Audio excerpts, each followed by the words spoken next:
All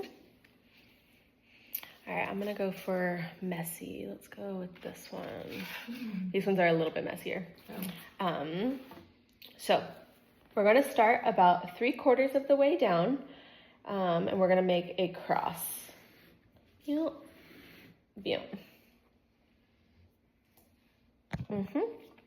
Okay, we have our cross. We're gonna start in this upper right-hand quadrant. We're gonna make an L shape. And we wanna make sure there's enough space here for like a finger to fit. Not too close. Beautiful. We'll do the bottom right quadrant and go a little upside down L. Yep, and we'll do the same with the last two little quadrants too. These little elbows.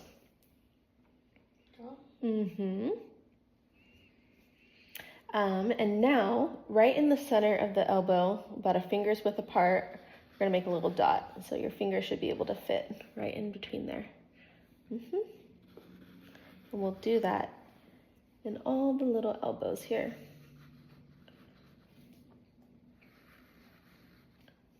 So this cute little funky shape is the seed of the labyrinth. This is, it represents y'all's union. It represents y'all's, the conception, right? The love that all of this has been built out of. It's the absolute foundation for navigating anything big, is coming back to y'all's connection and y'all's relationship.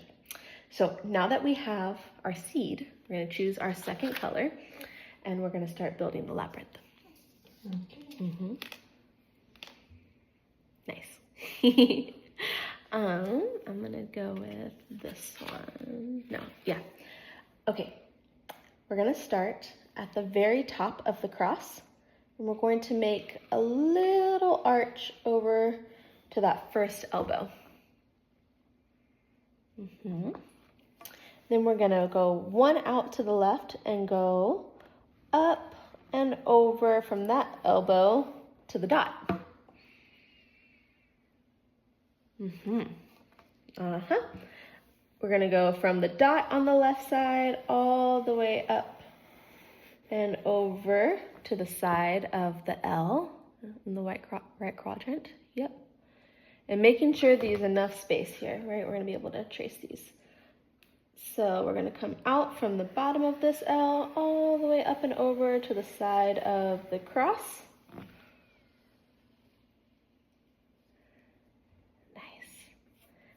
We're gonna keep doing that.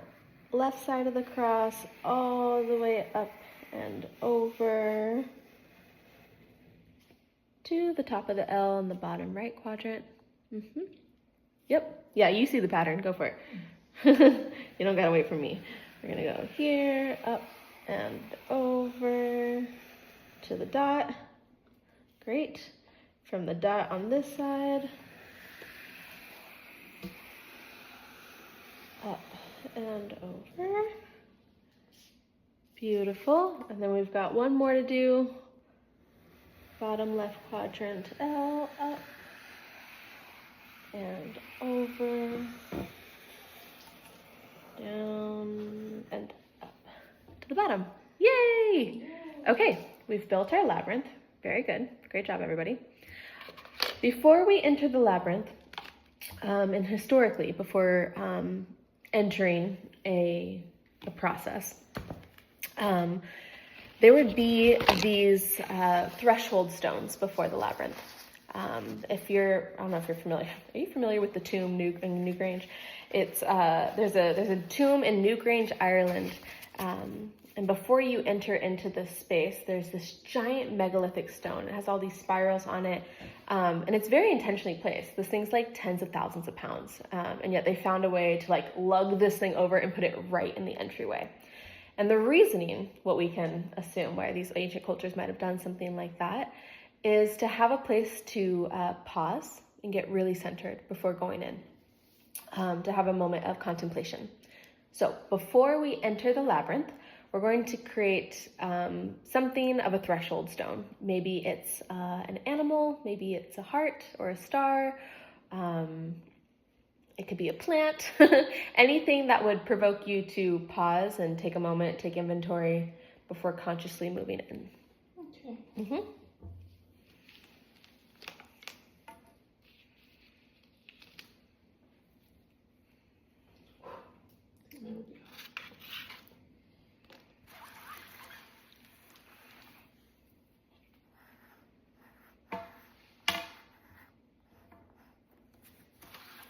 Cool. We got our things. And then, so we have our threshold stone. This represents going into the labor, right? Going in and moving through the paths and the spirals of labor. We're going to draw some little feet representing where you feel you are at, with no judgment, and going into there. Maybe you're really close to going into the threshold stone. Maybe you're feeling a little further away. Either way, you can put some little toes and mark where you feel you are.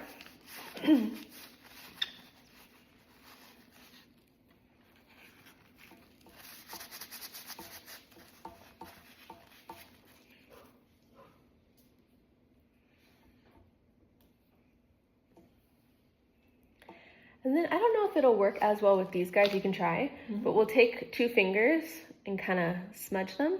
Okay. And walk them back. Does it work with these ones a little bit? No, but we can just go over it. Yeah, okay. These little footprints represent everywhere that y'all have been in preparation of entering the labyrinth, right? So you can take a moment and think, you know, going back to the conception, going back to even before the conception, or even what this pregnancy path has looked like, right? All the folks you've welcomed along, all the education you've received, the ways in which you've been planning and preparing, educating. Yeah. There's been a lot of things that have brought you to being this close to the threshold stone of entering the labyrinth of labor. So, a labyrinth is representing the rite of passage of birth, right? And a rite of passage by nature, we don't have a whole lot of these in our culture, but in a lot of intact indigenous cultures, a rite of passage is something that brings you to your knees, right? It's not something that can be necessarily prepared for to the T. We don't know what's going to happen when you cross into the unknown. And so, as we're moving in, we're going to pause at the threshold stone. It's a place to pause but not dwell, but to consciously maybe take a breath. And then we're going to enter into the labyrinth and just trace through. Okay, we're going to go all the way in.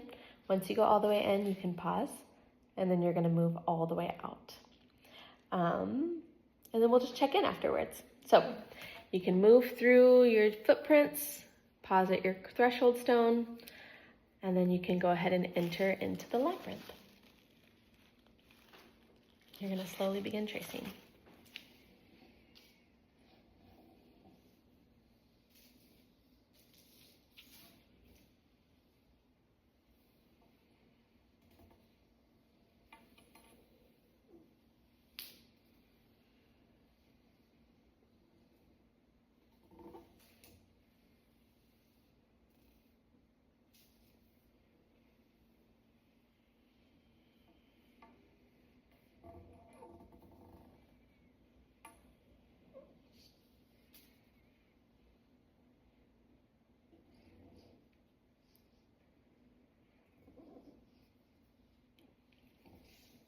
And once you find your way all the way in, you can pause and go on out.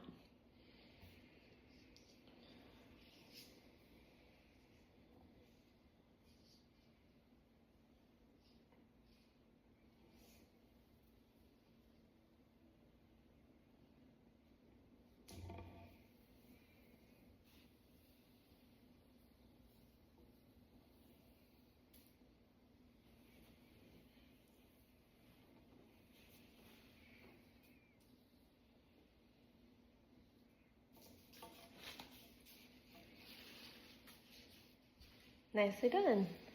Okay, what are your all's immediate thoughts? Did anything surprise you?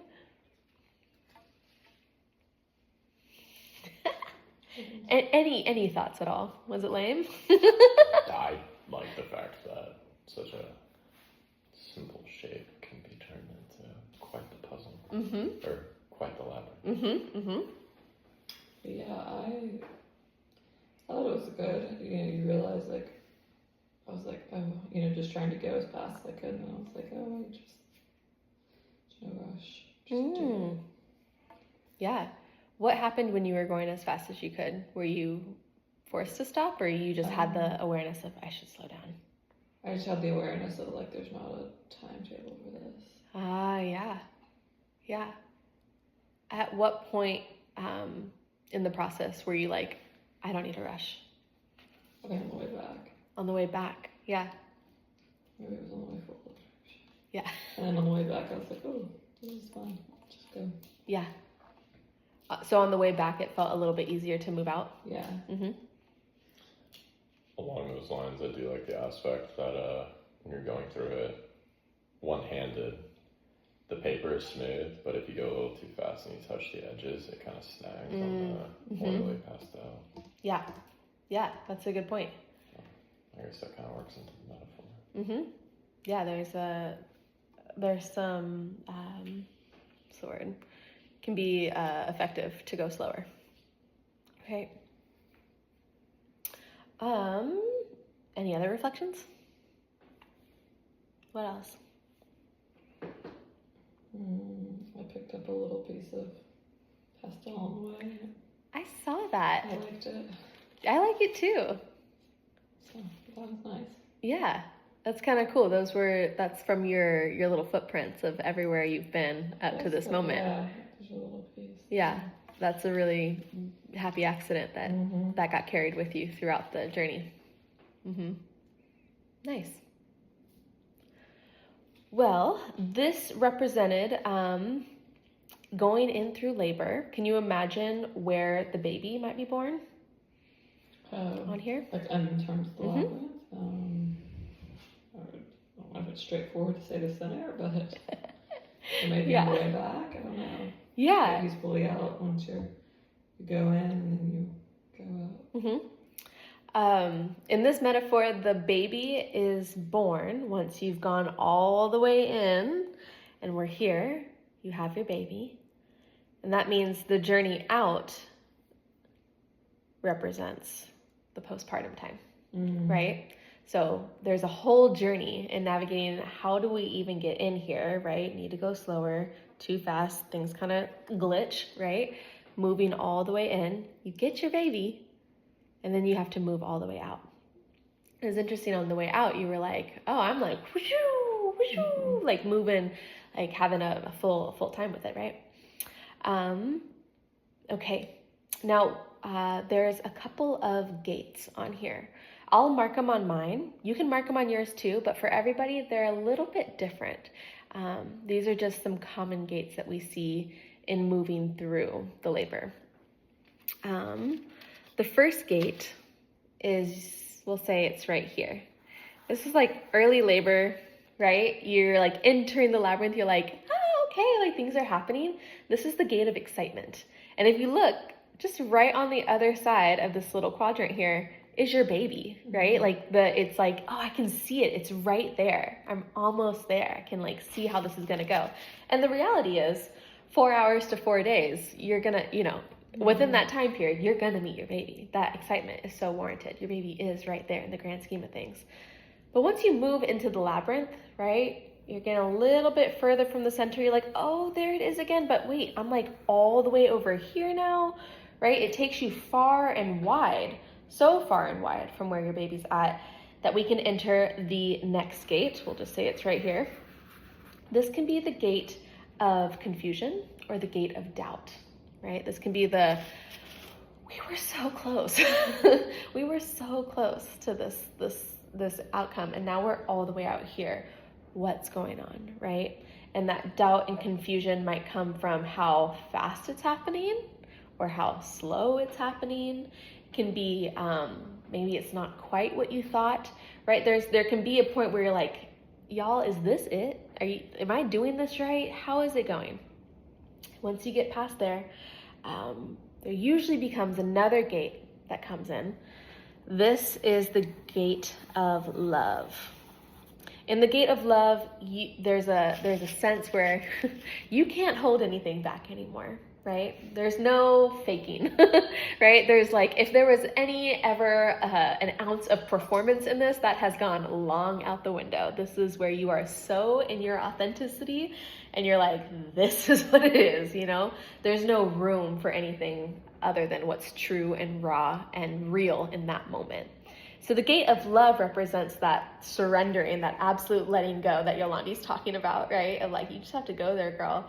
Of like, I love myself enough to do that. I know that everybody in this room loves me enough to move through this, and there's nothing else you have to do to be worthy of that care and of going there, right? So usually we see there's like another threshold moment here. And who's to say where these are in terms of this, right? This is another medical map that we might use. Maybe the gate of love is around right here, or maybe it's here, who knows, whatever it is for you. But at some point you're gonna cross over into another gate and be like, I can't even wear this bra anymore, right? I can't even pretend to be modest. Like, we're so in it. And after the gate of love, we are still moving through, right? We're trucking along.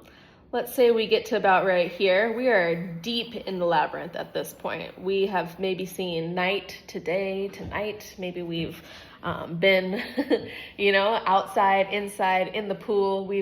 It's looked many ways. This is the gate of great determination, where it's like, we have got to lock the F in. we got to get this going, right? This is usually where it's like, we are doing, like, you guys are strong eye contact, right? We are hip squeezing away. We are moving through. Great determination comes in to move through. And then lovingly, respectfully, and like in the most like devout way, this last gate that we teach in Birthing from Within is right here. It is right before you meet your baby. And they call this gate the gate of holy terror. Respectfully, lovingly, in reverence. The gate of holy terror is a moment where I think this is what Yolandi's talking about, of like, you're going to have to go to hell and back, girl. This is the moment where maybe the doubt comes in again. Maybe the how in the heck could this even, how is a baby going to come out of my vagina? How does that even actually work, right? This might be in the pushing. This might be in the transition phase when things get real spicy, your endorphins are way up. But we come through the gate of holy terror, and right on the other side, right? This is max coping, max breathing skills, max all the things. We are in it. You meet your baby, right? Baby comes out. Hi, Roman. He's here. You guys are having your moment, right? Birth team is cleaning some things up. Maybe I'm helping you guys get that first latch on the breast, right? Helping Roman and you figure out, how do we breastfeed? Maybe we're getting you fed. We're cleaning up around. We're doing skin to skin with you and Roman, right? Getting you cleaned up. And then we leave you guys and we tuck you in bed. And now you're going to move out through the labyrinth again. And the first gate you have to pass through is the gate of holy terror. And this is the first 6 weeks where you're like, they just left us with a newborn. We're figuring this out. How does he eat? How does he sleep? How do we eat? How do we sleep? Right? Like, you're figuring out basic needs 101 for Roman, for y'all, for how you guys are evolving as parents together, right? We move through holy terror. And then we come out, right? We're moving through. We've got the gate of great determination. We are going to figure out how we get to the Mommy and Me yoga class on time. We're going to figure that out together. You're going to have the stroller mastered, or whatever your thing is, right? Now, moving in through the labyrinth, like I said, 4 hours to 4 days-ish. Moving out through the labyrinth can take many, years, right? Fully moving out. And my mentors like to joke that there's an additional gate route, right here, right before you enter out of the labyrinth. And this is depending on your parenting style and what you choose is right for your baby. But they say the last gate here is the gate of potty training. And once you get that baby potty trained and, they can eat, they can poop on their own, they're doing their thing, then maybe you exit the labyrinth. Is that after sleep training? Yeah. Okay. Yeah. potty training, depending on how you do it, right? Our ancestors had their babies potty trained by 18 months, a year and a half. That's through practices like elimination communication. Are you familiar with those at all? Yeah. Yeah, a little bit? That's what we learned when we hold the baby over the toilet. Yep. Yep. Elimination communication. They apparently give us signs they need to go to the bathroom. Yes. Yes. They don't want to soil themselves. Yeah. Yes. Yeah. And you guys are going to become experts in Roman's face and his little cues and his little mannerisms. Really good at that. Yeah, and being like, I think he's gonna poop. And be like picking him up and put him on the potty, and you can do this right away. Yeah. In the newborn phase, it's a little bit harder, right? Especially for those nighttime poops. But as he starts developing a circadian rhythm and understanding we're awake during the day and we're asleep during the night, and that happens over time. So will he adjust with the elimination communication as well? That makes sense. Yeah. But for some people, like I've got some clients, the one who just gave birth on Sunday, they've got a 3-year-old and they are working on potty training, right? So in some ways, they're still exiting the labyrinth with their first, while also now exiting the labyrinth with their second, which isn't to say one's right or wrong or anything like that, but there can be overlapping labyrinths in here too with sequential children. Now, birth can look many different ways, right? We have plan A, we got plan B, we got plan C, we got the plan. In any of these births, I want you to draw just some little images in the corners of things you might need, right? No matter how it looks, whether it's at home with the birth team, everybody's here, it's perfect. What do we need?